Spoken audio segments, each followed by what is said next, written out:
Imagine walking into a quantum lab and seeing not a sleek sci-fi computer, but a wall of cables disappearing into a giant silver fridge. It looks more like a submarine engine room than the future of computing. Here's the twist. A startup now says the way out isn't a new kind of qubit. It's fixing the wiring. This week, a Dutch company called QuantWare announced a 3D architecture they say can scale a superconducting quantum processor to 10,000 qubits. Not tomorrow. They're targeting 2028. But the core idea hits a nerve. The bottleneck hasn't only been quantum physics, it's been engineering, how to actually connect and control all those delicate qubits without turning your fridge into a space heater. Let that sink in for a second. For years, quantum progress felt like inching forward. Now the pitch is, solve the wiring, unlock the scale. So, is quantum finally escaping the hype loop and getting serious about building something big and provably useful? That's the real story today. Alongside this 3D design, researchers also introduced tiny chips that shrink the laser control hardware for other quantum platforms, and a push in nature for standardized metrics, KPIs, to judge what counts as progress. That combination, scaling, control, and clear yardsticks, could reshape how enterprises place their bets. Here's what happened in plain English. QuantWare unveiled VIO40K, a blueprint for stacking qubit chiplets vertically and routing their control lines in 3D. Think of it like moving from a flat parking lot to a multi-story garage.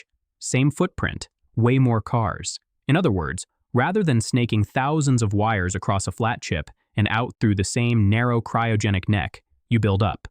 Control and readout lines can be multiplexed and routed through layered interposers, specialized chips that act like elevators and hallways so you don't choke on cabling. Digest beat. So let's slow that down for a second. A qubit is the quantum version of a bit. It can be 0, 1, or a superposition, both at once, until you measure it. Superconducting qubits are one of the leading flavors. They live at temperatures near absolute zero, and they're picky about noise, heat, and interference. To keep them in line, each qubit needs precise control signals and a way to read out its state. In flat, two-dimensional layouts, that becomes a routing nightmare. You add more qubits, you add more cables, and suddenly your fridge is a furnace and your signals step on each other. That's the wiring wall. QuantWare's claim is that a 3D chiplet approach can support a single processor with around 10,000 qubits by carrying roughly 40,000 control and readout lines in an organized vertical stack. It's not magic, it's packaging.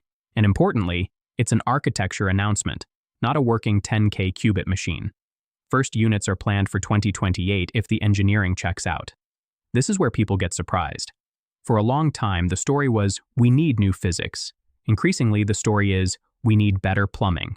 In the same week, a team at the University of Colorado Boulder showed tiny optical phase modulators, little semiconductor chips that control laser light with high precision. They're more than 100 times thinner than a human hair and SIP power compared to the bulky gear labs used today. If you've ever seen a trapped ion or neutral atom quantum system, you know it's basically a laser orchestra. You need to tune frequency and phase for many beams to poke qubits in exactly the right way. These new modulators take functions that live in expensive, power-hungry boxes and put them on chips you can make in standard semiconductor fabs. In other words, they're turning racks of lab hardware into something closer to a system on chip for quantum control. And then there's the accountability piece.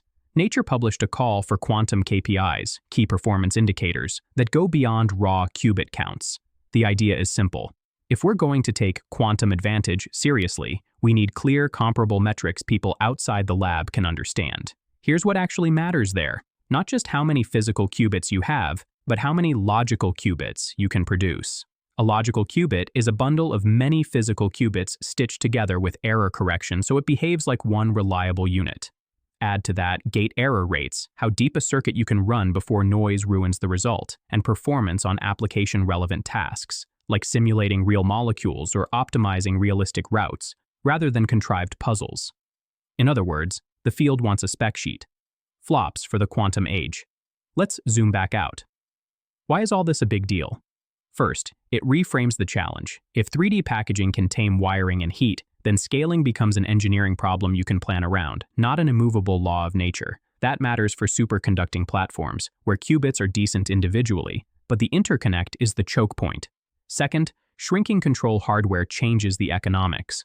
More compact, low-power modulators don't just save space. They make it more plausible to control large arrays without a data center's power budget per rack.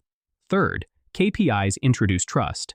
When every vendor talks about breakthroughs and advantage, buyers need a yardstick that cuts through marketing. Logical qubit counts and application benchmarks turn big claims into numbers you can compare. Here's the thing. The industry has been hovering around chips with roughly 100 or so qubits in public roadmaps. 10,000 as a target is a different scale entirely. Even if only part of that shows up on time, the trajectory is the story. Okay, how does the 3D approach actually help inside the fridge? At cryogenic temperatures, every wire is a heat leak. It's like drilling tiny holes in your cooler. Too many holes, and your ice melts. Route signals vertically, multiplex where possible, and you reduce the number of long, heat-carrying wires. You also localize control electronics closer to where they're needed, which can reduce crosstalk, the unintentional nudging of neighbor qubits. So let's slow that down. The key thing here is, 3D doesn't change the qubits themselves. It changes the neighborhood they live in. Better streets, less traffic, cooler temperatures. Now, a reality check. It's still unproven at full scale. Will the interconnects have good yield when they're this dense? Do coherence times, the length qubits stay stable, hold up in a crowded 3D package? Does crosstalk creep back in when thousands of lines talk at once? Those are the right questions to ask between now and 2028. On the optical side, chip-scale modulators are exciting, but integration isn't automatic. You still have to couple light in and out efficiently, manage heat, and package everything so it survives real-world operation. They fit best with platforms that are already laser-heavy, ions and neutral atoms, though some ideas can cross over. And for KPIs, standardization takes time. Vendors have incentives to showcase the metrics that flatter them. Getting agreement on benchmarks that truly reflect real workloads, chemistry, optimization, materials, will take a community effort and some healthy peer review. So who should care? If you're on the enterprise side, this is a signal to update your mental model. The question isn't just who has the biggest qubit number. It's who can show usable logical qubits, reasonable error rates, and performance on workloads that look like mine.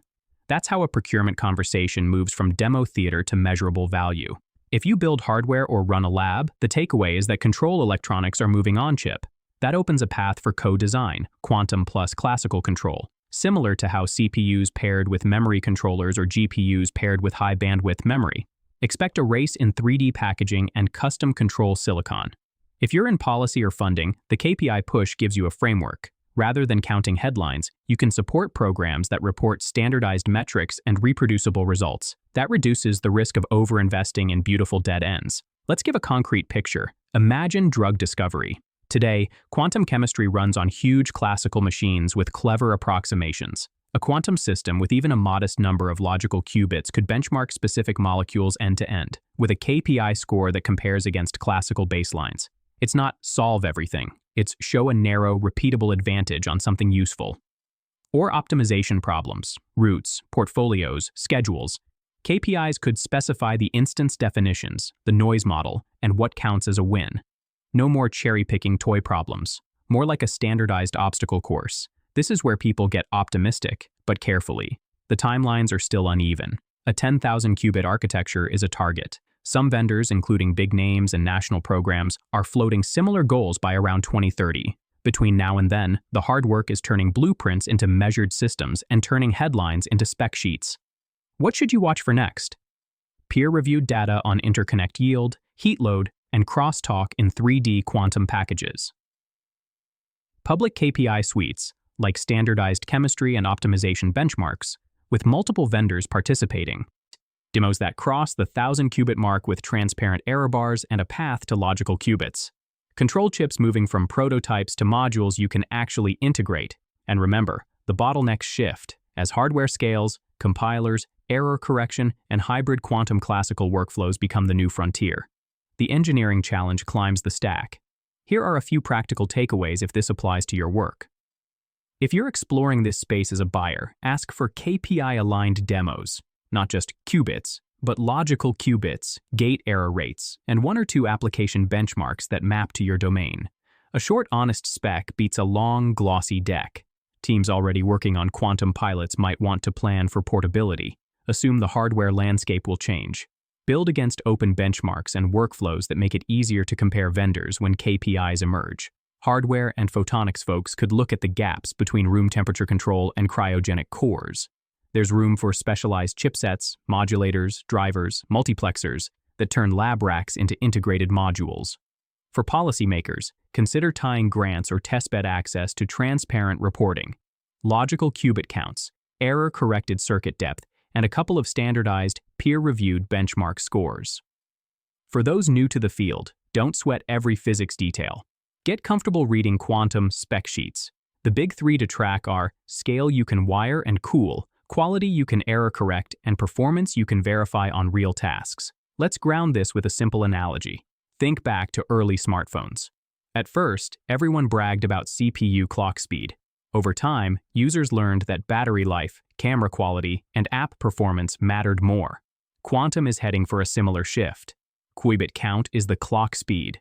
Logical qubits, error rates, and application benchmarks are your battery, camera, and apps.